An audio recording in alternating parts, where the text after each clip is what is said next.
Welcome to surprise kitchen అండి. ఇవాళ మనం చికెన్ లివర్ ఫ్రై చేసుకుందాము. ఎంతో గుమగుమలాడే ఎంతో రుచికరమైన చికెన్ లివర్ ఫ్రై చేసుకుందాం. ముందుగా ఒక గిన్నె పెట్టుకుని 2 ఆయిల్ స్పూన్స్తో ఆయిల్ వేసుకుందాం.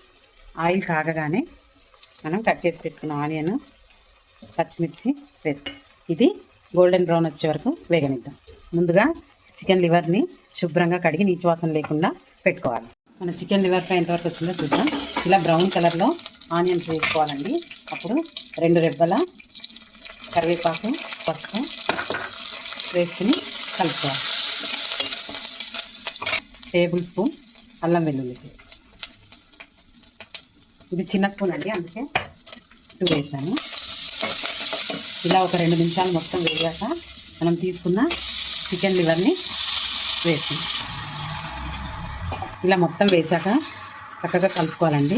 కలిపి మనం మూత పెట్టుకుంటే చికెన్ లివర్లోని వాటర్ అంతా వచ్చేస్తుంది. చూద్దాం. ఇలా లివర్లోంచి మొత్తం వాటర్ బయటకు వస్తుందండి. మధ్య మధ్యలో కలుపుతూ ఉండాలి అడుగంటకుండా.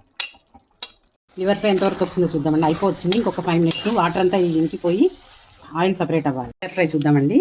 వేగింది. మనం 2 టేబుల్ స్పూన్స్ కారం, 1 టేబుల్ స్పూన్ ధనియాల పొడి, 1/2 టేబుల్ స్పూన్ గరం మసాలా వేసుకుని కలుపుకుందాం. ఇది మొత్తం ముక్కలకు పట్టేదాకా ఉంచుకోవాలి. కారం, గరం మసాలా మొత్తం వేసేసాక ఇలా ఆయిల్ సపరేట్ అయిపోతుందండి. లివర్ ఫ్రై లాస్ట్లో మనం కొత్తిమీర వేసుకున్నాం. అంతేనండి, ఎంతో రుచికరమైన chicken liver fry ready. Thank you for watching. Please like, share and subscribe our channel.